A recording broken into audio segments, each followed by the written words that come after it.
A gente está... A questão do debate sobre o judiciário no Brasil virou uma discussão muito relevante para a conversa sobre o que o Brasil é, sobre o futuro do país. E nesse momento nós estamos com o Supremo Tribunal Federal tendo instaurado em 2025, 40 anos depois do início do processo de democratização,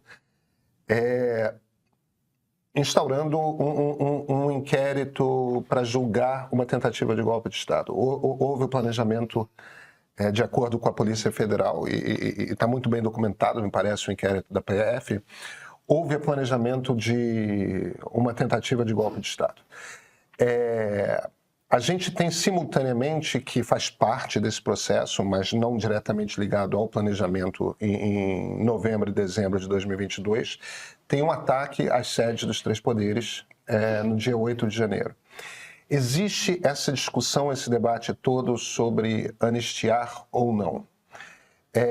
Como é que a senhora vê essa discussão nesse momento? Só para incluir aqui a participação da nossa audiência, o Weiner, quando a senhora mencionou a intenção no crime de organização criminosa, né, na tipificação do crime, ele colocou intenção igual 8 de janeiro, já querendo trazer essa questão. Então, porque um dos debates sobre a tentativa de golpe de Estado é justamente essa questão, mas planejar sem botar os tanques na rua, isto é crime? Tem lá o artigo, que é um artigo novo, inclusive no Código Penal, que fala da tentativa, do crime de tentativa de golpe de Estado. Por favor, juíza, como é que a senhora vê? Olha, o artigo 288, ele prevê expressamente isso. Quer dizer, a grande garantia nossa é a previsão... Porque o que é o Código Penal? O Código Penal descreve a conduta, tem que descrever, que o direito não quer que ocorra. A norma, a proibição está lá dentro. Então, matar alguém, você tem que matar alguém para ser... A proibição é qual? Não matarás. Uhum. Subtrair para si ou para outra coisa alheia móvel. Furto. Então, não pode. Né? Então, o artigo 288, Wagner, né? Wagner que perguntou, ele prevê expressamente isso. A nossa garantia é a previsão na área criminal. É a descrição total da conduta que o direito não quer que ocorra. Aí, eu chamo no 288, impaciência do legislador. Né? Impaciência do legislador. Não me parece ser o mesmo caso desse novo artigo que prevê a tentativa. Tentativa, você tem que ter atos descritos, fáticos, preparatórios. Não basta a mera intenção. Faz essa diferença. Não vou adentrar muito aí, senão nós vamos entrar numa... Mas deixa eu perguntar, eu compreendo perfeitamente o que... Tanto a Procuradoria-Geral da República quanto a Polícia Federal argumenta que houve a produção de um decreto de estado de sítio que pretendia interromper os serviços do Tribunal Superior Eleitoral, quer dizer, fazer uma intervenção do governo federal no Tribunal Superior Eleitoral. Houve a escolha de nomes que preencheriam uma comissão que faria esta intervenção. Houve a pressão real em cima dos comandantes das três armas para que eles se juntassem. Um presidente da República pressionar o comandante do Exército, o comandante da Marinha, o comandante da Força Aérea, para se juntar a este processo, numa leitura que o presidente estava fazendo do artigo 142, da qual discordavam, ou pelo menos 2 dos 3 comandantes, essa pressão, por exemplo, é um ato. A senhora enxerga como ato? Olha, eu não conheço o processo. Tá? Eu não conheço o processo e como ele está em andamento, eu me sinto até sem condições de, mesmo que conhecesse, mas não conheço. Mas eu vou falar aqui em tese. Certo.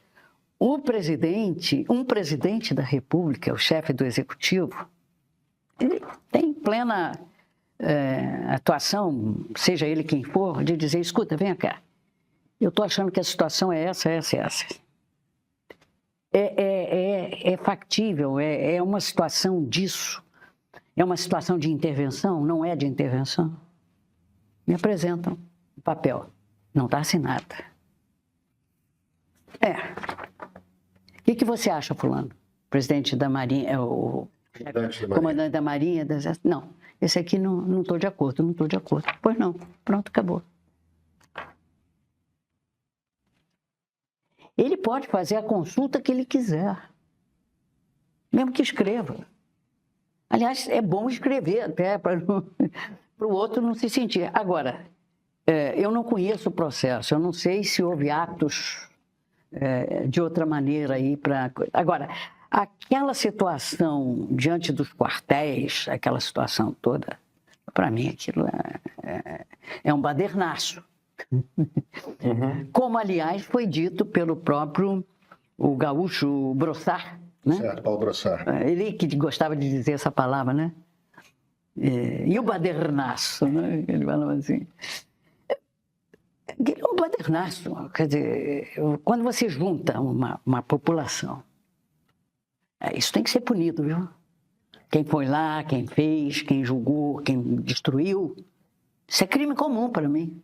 Certo. Isso é crime comum, de badernaço.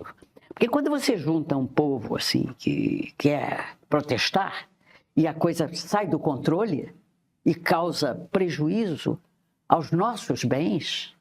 O Palácio do Executivo é nosso. O Judiciário, o Congresso, quer dizer, isso teve um preço pecuniário. E a senhora acha que configura também a formação de quadrilha por eles estarem todos reunidos de alguma forma? Financiados por alguém que a gente ainda não tem muita ideia de quem seja, né? Essa parte ainda não... É muito difícil falar assim, eu não conheço o processo. Em tese. Mas a formação de quadrilha, ela prevê uma associação consciente. Qual era o fim daquelas pessoas? A finalidade delas era se reunir e protestar. Né? Eu acho que era mais do que isso. Como resultado da eleição, né? Que é o que me pega. O objetivo declarado das pessoas, muitas foram entrevistadas, era pressionar o Exército a impedir a posse do presidente Lula. E o Exército não o fez. Não fez. Agiu dentro do seu papel constitucional. Sim. Perfeito. Sim, claro. Agora, o povo pode ir lá, meu Deus. O povo pode pedir. Eu posso estar em desacordo, eu não gosto desse. E, geralmente, é aquela velha história, política, religião, isso é paixão nacional, futebol também, né? É paixão nacional. Então, vai a turma aqui, não, eu não concordo com as eleições. Eu fui uma das que implantei, como juiz auxiliar da presidência, as urnas eletrônicas. E, naquele momento, estava tudo bem. Mas, enfim... Você pode protestar. Não tem problema nenhum o protesto, faz parte da democracia. Certo. A democracia é um sistema caótico.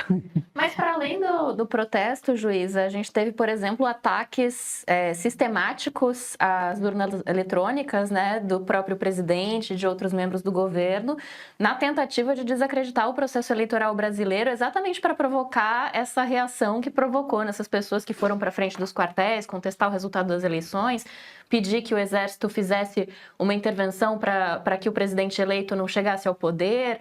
Aí a senhora vê uma organização criminosa, uma formação ou não? Olha, eu não vou entrar nessa área porque eu não conheço as provas e tal. Mas, em princípio, qualquer reunião de protesto e tal, eu vi, às vezes, aquelas pessoas, né? Até orando, né? Isso. Enfim. Para pneus, inclusive, né?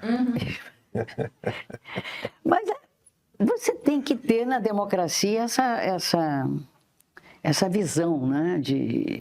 Onde cruza a linha que a senhora percebe é no momento que decidem invadir prédios públicos, destruir, quebrar vidros, jogar bustos no chão, rasgar telas. Ali há crime.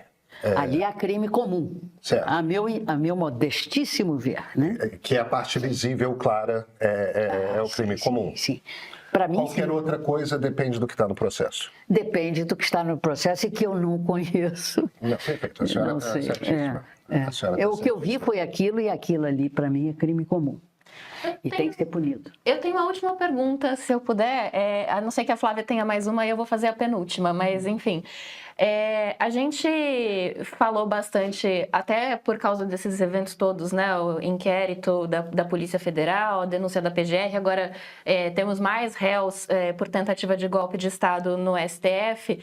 E a gente tem falado bastante do processo de redemocratização, até porque a gente tem um documentário autoral. Inclusive, a gente assina em R$15 por mês, você tem acesso ao nosso streaming e também ao documentário autoral aqui do meio, Democracia, uma história sem fim. E a gente fala a respeito de como a democracia trouxe benefícios para o Brasil, para a população brasileira de uma forma geral, em áreas como saúde, como educação. E como, ao mesmo tempo, também trouxe uma sensação de insatisfação por esses serviços que não funcionam da melhor forma, não funcionam ainda como a gente gostaria, e também por uma questão que ficou ali mal parada na redemocratização, que foi a segurança pública. A senhora tem um histórico de condenar chefes do crime organizado em um sistema que até hoje ainda se sustenta, principalmente aqui no Rio de Janeiro, que é o jogo do bicho, e não só se sustenta, como também cresceu para outras áreas, para tráfico, para milícia. Hoje o crime organizado é um problema seríssimo, não só aqui no Rio, como no Brasil inteiro, com braços internacionais de facções nascidas aqui no Brasil. Eu queria saber como é que a senhora olha para esse problema hoje, tendo participado lá atrás de uma parte da solução. Dá uma sensação de enxugar gelo? O que a senhora tira desse problema? Olha, o Brasil ele tem uma estrutura, ele é desenhado de uma forma muito, muito interessante e, a meu modesto ver, também muito boa. Né? Você tem a tripartição dos poderes, né? De uma forma bem estruturada. Eu tenho experiência no legislativo também, de modo que eu posso... A senhora foi deputada federal pelo PSDB, se não me engano, não? Pelo PSDB, Depois eu fui para o PPS. Ah, ótimo. Né? Roberto Freire. Roberto. São irmãos. São irmãos. Cidadania e PSDB, afinal de contas, terminaram juntos, né? Terminaram juntos. Então, o que acontece é o seguinte, você tem uma divisão, um desenho perfeito, o Brasil está muito bem estruturado nesse desenho. Agora, cada um tem que cumprir seu papel, porque senão vira uma confusão. Naquele momento lá atrás, quando nós cumprimos aquela situação que eu já expliquei aqui, havia uma conjunção de forças, e eu não mencionei, mas devo mencionar, o Tribunal de Justiça também manteve a decisão, e o Supremo também apenas tirou as armas da organização criminosa. Eu nunca vi uma organização criminosa do tipo mafioso sem armas. Mas, enfim, o Supremo quis aliviar um pouco e aliviou. Tá? Resolvida a questão. Mas cada um tem que cumprir. Então, você me pergunta a respeito da situação que temos hoje, que eu, pelos fatos que aí estão no Brasil inteiro, não é só no Rio de Janeiro, a questão parece um ponto de não retorno. Né? Um ponto de não retorno, gravíssimo. E esse ponto de não retorno, eu imagino que seja pelo não cumprimento adequado dos três poderes, hipertrofiando um ou outro. Então, você tem, no Poder Executivo Federal, a grande missão do Poder Executivo Federal é exatamente cuidar das fronteiras. E cuidar das fronteiras significa coibir a entrada de armas e a entrada de drogas. É claro que você não vai eliminar isto, mas você vai ter o controle disso. E outro dia vi uma fala do governador do Rio de Janeiro, ele é meio gago, né? E ele estava nervoso, aí ele ficou mais gago ainda, e ele mostrava uma sala cheia de armas, e depois mostrou a outra cheia de drogas. Ele disse, nós não produzimos isso aqui no Rio de Janeiro. E ele está corretíssimo. Os estados estão enxugando gelo pelo não cumprimento do executivo. Eu não estou falando desse executivo, não, estou falando de todos. Desde que houve a nova... Uma obra conjunta, né? Desde que houve a nova Constituição e que houve esse desenho, nenhum chefe do Executivo Federal cumpriu isso. Então, não estou falando, por favor, não estou falando deste ou daquele. Nenhum cumpriu até hoje. E tem que cumprir, porque senão os estados vão enxugar gelo, que é o que está acontecendo. E o judiciário também. O judiciário resolve os problemas que acontecem. Mas e a prevenção disso? Eu estou falando da prevenção. O judiciário atua no fato acontecido, né? Então, nós estamos naquele ponto que eu diria de um total, de uma desordem de entendimento de cada um do seu papel, né? Eu estive no Poder Legislativo Federal também, e eu já achava ali um embrião, um ovo da serpente, naquilo do Legislativo ter uma verba para distribuir. Hoje é uma coisa que o Legislativo não é um poder para isso, né? E de modo que a coisa tem que ser ajustada, né? Cada um no seu papel. E parece-me que não estão. Então, aí você tem uma hipertrofia do judiciário.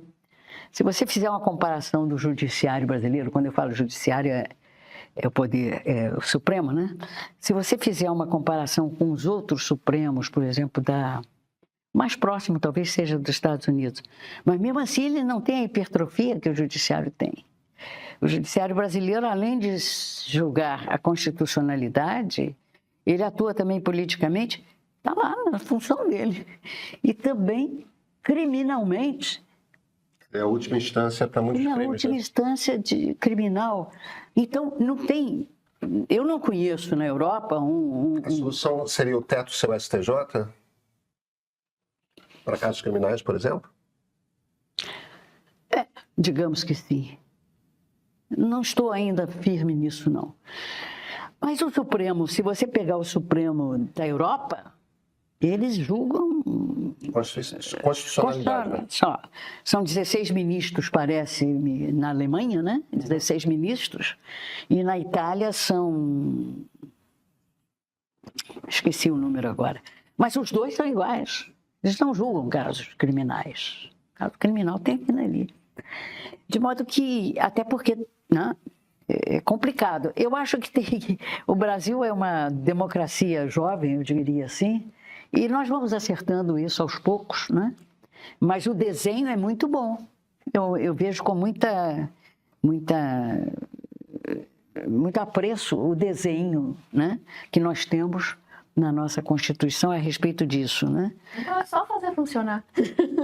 Eu acho que o Executivo tem que fazer o papel dele. Aí eu comparo ao promotor, né? O meu promotor que não sabia que ele era parte.